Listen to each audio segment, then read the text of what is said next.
और इधर नेटो देश भी रूस के खिलाफ लगातार युद्धाभ्यास कर रहे हैं ताकि ये लंबे मिशन के लिए तैयार हो सके। नेटो में शामिल देशों ने रूस विरोधी गुट को इसलिए चुना भी है।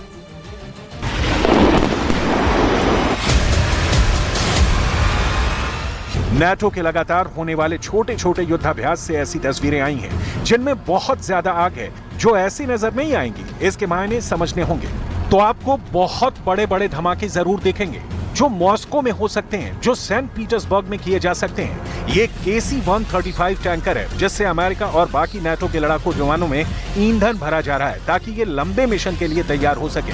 नेटो में शामिल देशों ने रूस विरोधी गुट को इसलिए चुना क्योंकि वो पुतिन को बड़ा खतरा मानते हैं और रूस के खिलाफ मिलकर लड़ने में अक्लमंदी समझते हैं, क्योंकि इसमें कोई भी अकेले पुतिन का मुकाबला नहीं कर सकता।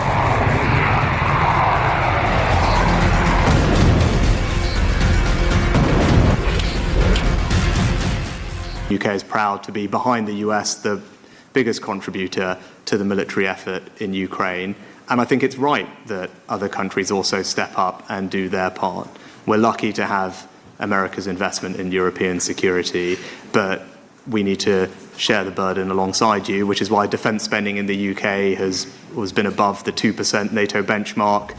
अमेरिका का KC-135 टैंकर विमान इस युद्धाभ्यास का एक बड़ा हिस्सा बनेगा। लंबी दूरी के मिशन को अंजाम देने में इसकी अहम भूमिका होगी। देखिए कैसे ये बेल्जियम के F-16 फाइटर जेट की पेट्रोल टंकी भी भर रहा है।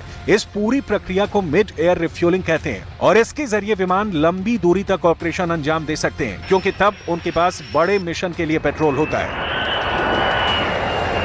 इसी तरह F-35 स्टेल्थ फाइटर में ईंधन भरा जाता है। KC-135 टैंकर विमान से एक बूम यानी पाइप निकलता है और विमान की बॉडी में उस जगह जाकर फिट हो जाता है जहां पेट्रोल टंकी होती है। ये नेटो या कहें कि पुतिन के दुश्मनों का युद्धाभ्यास है।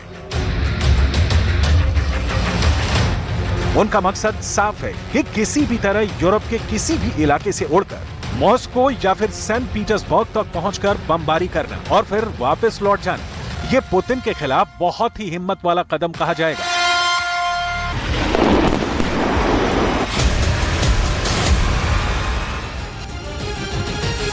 रूस के खिलाफ नेटो पूरी तरह तैयार है। अमेरिका के नेतृत्व में रूस के खिलाफ खतरनाक हवाई हमले की तैयारी लगातार जारी है। देखा जाए तो पुतिन को डराने के लिए नेटो ने कमर कस ली है। पुतिन की नींद उड़ाने के लिए बाइडेन का गैंग सुपर एक्टिव है। पुतिन यूक्रेन से भाग जाएं और यूक्रेन की तरफ मुड़कर ना देखें, इसके लिए रूस के खिलाफ सबसे खतरनाक एयर अटैक की तैयारी लगातार जारी है। इसमें शामिल है नेटो के 5 बहुत ही खतरनाक फाइटर जेट। इसमें स्टेल्थ फाइटर F-35 है। इसमें बहुत ही भरोसेमंद F-16 है। इसमें बहुत ही फुर्तीला ग्रिपेन लड़ाकू विमान है। इसमें यूरोप की शान यूरोफाइटर टाइफून है और इसमें हरफन मौला F-18 सुपर हॉर्नेट भी है। ये विमान ऐसा धमाका करने के लिए तैयार हैं जो मॉस्को को दबा कर सकते हैं, जो सेंट पीटर्सबर्ग के साथ यूरोप के बीचों बीच रूस के बहुत बड़े ठिकाने कलिनिनग्राड और वहां मौजूद मिलिट्री बेस को खत्म कर सकते हैं। ये फाइटर जेट इस वक्त यूरोप में अलग अलग जगह लगातार युद्धाभ्यास कर रहे हैं। I would be pretty surprised if any world leader was not taking note of what this shows in terms of the spirit of this alliance, which means the strength of this alliance. And that includes Mr. Putin. इसमें कोई शक नहीं कि NATO का हर कदम रूस के खिलाफ ही उठता है। उसके टारगेट पर रूस ही है। ये तस्वीरें हैं नॉर्वे की और यहाँ नेटो की वायुसेनाएं बहुत बड़े युद्ध की तैयारी कर रही हैं, जिसका अंजाम रूस की मिलिट्री पावर को पूरी तरह से खत्म कर देना है।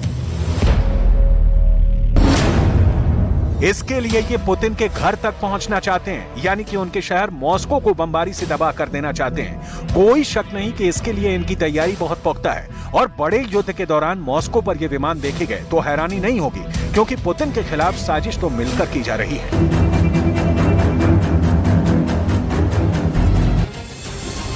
रूस के खिलाफ अमेरिका पूरी प्लानिंग के साथ तैयारी कर रहा है, जिसके लिए बाइडेन ने फ्रंटलाइन फाइटर जेट F-35 और सभी विमानों को तैयार कर दिया है।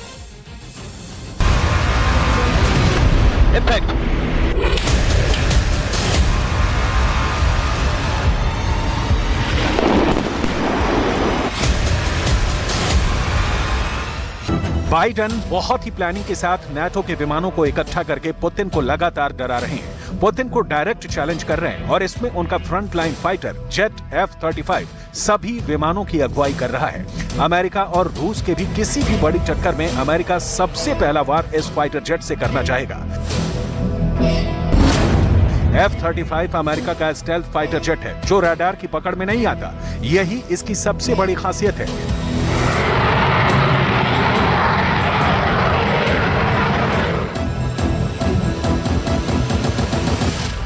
दुश्मन का विमान इसे नहीं देख पाता और ये उसको पहले ट्रैक करके उस पर हमला बोल सकता है। दुश्मन के ठिकानों के करीब भी ये रडार से बचकर पहुंच सकता है और वहां बिना ट्रैक किए हुए हमला कर सकता है। F-35 की अधिकतम रफ्तार करीब 2000 किलोमीटर प्रति घंटे है। अमेरिका के पास अभी करीब 500 F-35 विमान है, लेकिन अमेरिका अब भी पूरी F-16 फ्लीट को F-35 से बदलना चाहता है और उसकी तैयारी है कि अमेरिका की एयरफोर्स में ऐसे करीब 2500 विमान होंगे।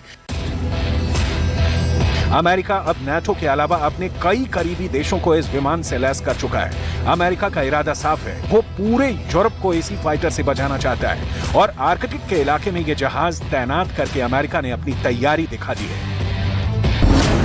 अगर अमेरिका ने F-35 के जरिए युद्ध किया तो पुतिन इसके खिलाफ अपने सुखोई 57 फाइटर जेट लाएंगे। ये बहुत बड़ी टक्कर होगी जिसमें नुकसान का दायरा बहुत बड़ा होगा। दुनिया के सबसे आधुनिक फाइटर जेट अगर एक दूसरे के सामने उतरेंगे और उनका आमना सामना हो गया तो ये यूरोप के आगे की टक्कर होगी। ऐसे हालात में विश्व युद्ध को रोकना मुश्किल हो जाएगा और नौबत परमाणु युद्ध की भी आ सकती है। ये डर इसलिए है क्योंकि इन फाइटर जेट्स की वजह से यूक्रेन से भी बड़ा युद्ध होने का खौफ बढ़ने लगा है।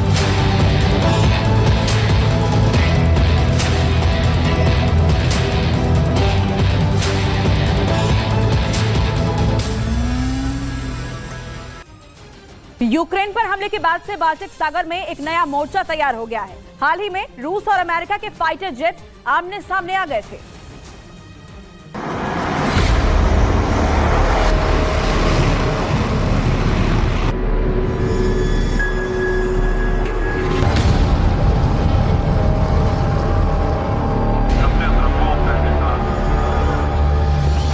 Russian aircraft flight and the F-18 in your left-hand wing. You have been intercepted. Turn left onto north immediately. Acknowledge. क्या यूक्रेन युद्ध के बाद रूस ने नए टारगेट फिक्स कर दिए हैं?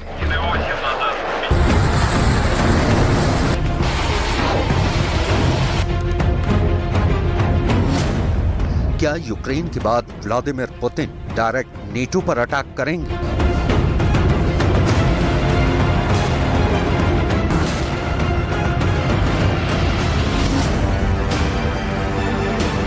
एस्टोनिया, लातविया और लिथुआनिया तीनों नेटो और यूरोपियन यूनियन के सदस्य हैं। इन्हें बाल्टिक देश भी कहते हैं। ये बाल्टिक सागर के पूर्वी तट पर बसे हैं। तीनों यूक्रेन के कट्टर समर्थक हैं। ऐसे में पुतिन के पक्के दुश्मन भी हैं। तीनों देशों को पिछले साल 24 फरवरी से ही इस बात का अंदेशा है कि वो कभी भी पुतिन के गुस्से का शिकार हो सकते हैं। ऐसे में नेटो की अगुवाई और अमेरिका की रहनुमाई में ये देश खुद के बचाव की तैयारियों में जुटे हैं। इनकी तैयारियां कैसी हैं आपको आगे दिखाएंगे। अभी आप तीनों बाल्टिक देशों की टेंशन बढ़ाने वाली तस्वीर देखिए।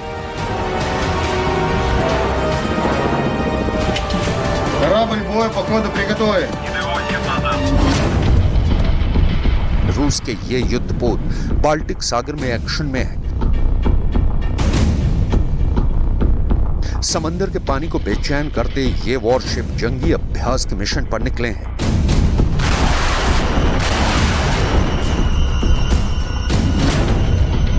रूस की सेना के मुताबिक इस नौसैनिक अभ्यास में 40 जहाज और नावें, 25 एयरक्राफ्ट और करीब 3500 जवान हिस्सा ले रहे हैं। समंदर में रूस की नौसेना की ये ड्रिल 15 जून तक चलेगी।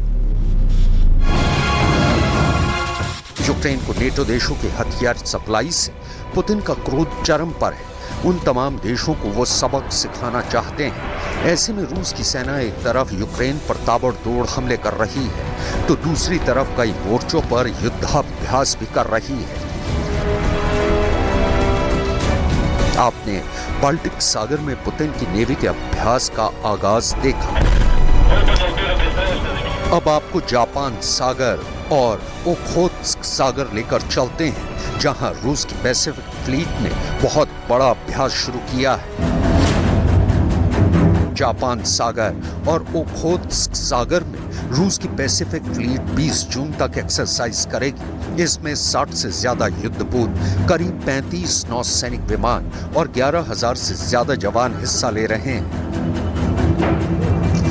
बड़ी बात यह कि एक दिन पहले ही नेटो देशों ने भी सालाना बाल्टिक अभ्यास की शुरुआत की। इसमें 50 जहाज, 45 से ज्यादा एयरक्राफ्ट और 11 देशों के करीब 6,000 जवान शामिल हैं। जाहिर है इसके जवाब में ही रूस ने भी बाल्टिक फ्लीट को एक्टिव कर दिया है।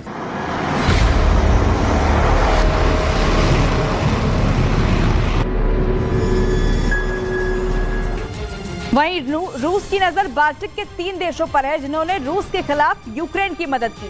ये वो बाल्टिक देश हैं जिन्होंने यूक्रेन की आधुनिक हथियारों की मदद पहुंचाई।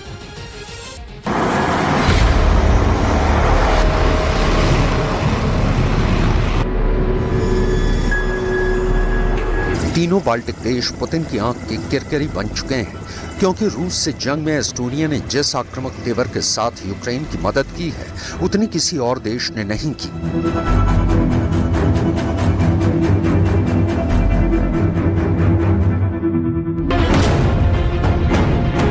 फरवरी 2023 की एक रिपोर्ट के मुताबिक एस्टोनिया ने यूक्रेन को 3200 करोड़ रुपए से ज्यादा की सैन्य मदद की है, जो उसके रक्षा बजट का करीब आधा और जीडीपी से 1% ज्यादा है। लात्विया ने भी यूक्रेन को लगभग 3,270 करोड़ रुपए की सैन्य सहायता दी, जो उसके 2022 के जीडीपी से करीब 1% ज्यादा है। लिथुआनिया ने यूक्रेन की अब तक करीब 3,535 करोड़ रुपए की सैन्य सहायता की है।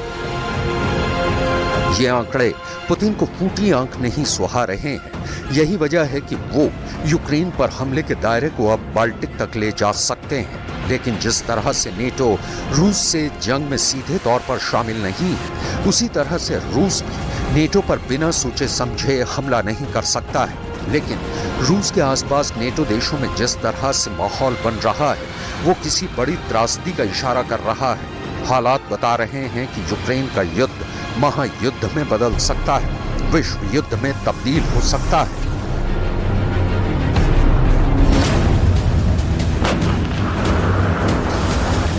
यूक्रेन की नेटो में शामिल होने की ख्वाहिश उसकी बर्बादी का सबसे बड़ा सबब साबित हो रही है, जबकि फिनलैंड तो नेटो में शामिल हो ही चुका है।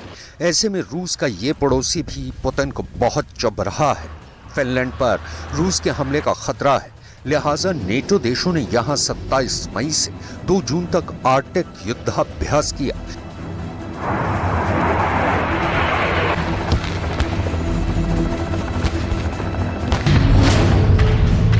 फिनलैंड में नेटो के इस अभ्यास में अमेरिका, ब्रिटेन, नॉर्वे और स्वीडन के करीब 1,000 सैनिकों ने शिरकत की, तो मेजबान देश के करीब 6,500 जवानों ने इस एक्सरसाइज में हिस्सा लिया।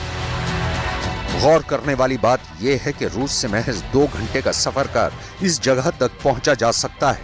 ऐसे में यहां अमेरिका के सैनिकों का अभ्यास रूस को चिढ़ाने की कवायद भी हो सकती है।